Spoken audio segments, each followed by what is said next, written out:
How you doing, mate? Lee Hendry. Make sure that you subscribe to Holt Heaven, where obviously everything Villa related is on there. Have a great day and up the Villa. Hello guys, how you all doing? It's Callum Bailey from Holt Heaven TV. I hope you're doing great.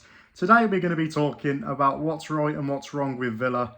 And I thought I'd like to get a few things off my chest and just tell you guys how I'm feeling about it all at the moment, because I've been there for all of pretty much last season. I've been at most of the games this season. I've only missed 3 games all season, so I've pretty much seen it all, to be honest. And I don't really know how to feel, because we're only 1 game away from being in a comfortable position. We could go into 10th or 9th place, I believe, when we beat Nottingham Forest on Monday night. I think we've got a very, very good chance, but I also think if we don't get a result, I think Steven Gerrard has to go. But I don't really think it's all Steven Gerrard's fault. Partly it is, but that is not 100% of the problem. Part of the problem also is the way the owners are backing Steven Gerrard. Now, I don't know if any of you guys know this, but our net spend is 17th in the league out of 20 Premier League clubs. With the owners, who are, I think, the 5th wealthiest owners, I think that we need to do a little bit better in the window, don't you? And with also the Grealish sale happening, with him going for 100 million. We did sign a replacement in Leon Bailey for around 30 million. We signed Danny Ings for around 30, maybe even 25 million. I'm not too sure on the figures there, but it was around for the same price. So we've spent 60 million on 2 players, and we had 40 million left to spend on a top player. We got Emi Buendia, I believe, before Grealish went. We all thought it was going to be our season with the players we was bringing in. And even at the end of that season, where we lost to, I believe, Man City on the weekend, and then we signed Boubacar Kamara on a free and Diego Carlos, and everybody thought that we would turn a corner, but it was not to be. Now, I think that we do really need a new striker. Ollie Watkins is not good enough at all for this level, and he's okay, but he could be a million times better. Every single time he got the ball and he was through on goal, he either played it and pulled it back to maybe Coutinho or someone in the box of such. And every time he goes through on goal, he always seems to put it through the keeper's legs. Now, if you're a striker, you have to hit the ball first time. He needs to learn how to do that as well.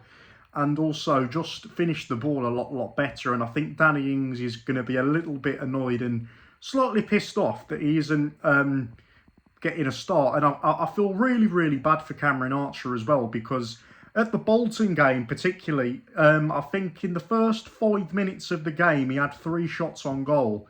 And this guy is a brilliant striker, as we've seen when he was on loan at Preston North End. He was one of their top players and their main striker as well when he was on loan with them. And I really wanted him to start. I've got him on the back of my fucking 3rd shirt, for fuck's sake. Like, I actually really like the guy.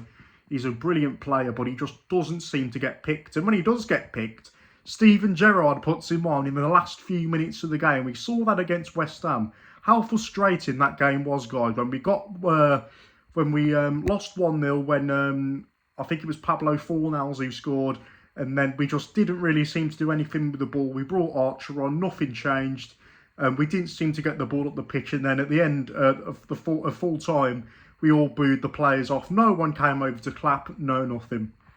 And I think that things have to really change. And our net spend is 17th in the league, as I've said before. And you know, with how wealthy the owners are, we should have definitely got some new players in. And we all were so close at signing Ismail Assar. He did a medical and everything, and then all of a sudden, it just went to pieces. It was all a clusterfuck in the end. And right, I've got to say this as well, just before as this video ends. We're Aston Villa Football Club, right? We need a big fan base, because there's about 30,000, maybe even more guys on the waiting list for a season ticket. So I think that increasing the capacity is the right move. And changing the badge as well seems really strange, because I think the badge is perfectly fine. You know, there's a saying, if it's not broke, don't fix it. But I think that now, with all I've seen on Birmingham Live about all this new badge, it's going to be amazing. Why not sign some players with the fucking money, owners? Like, why are we even thinking about the badge when the players on the pitch really matter? And that, to be honest, the players make the fucking badge. You know, it's just stupid. It's really stupid at the moment that the owners aren't signing any players with the money in the club we are and how wealthy they are. They don't really seem to want to spend any money. Conor Gallagher we missed out on. We all thought he was going to sign on deadline day, but it never happened.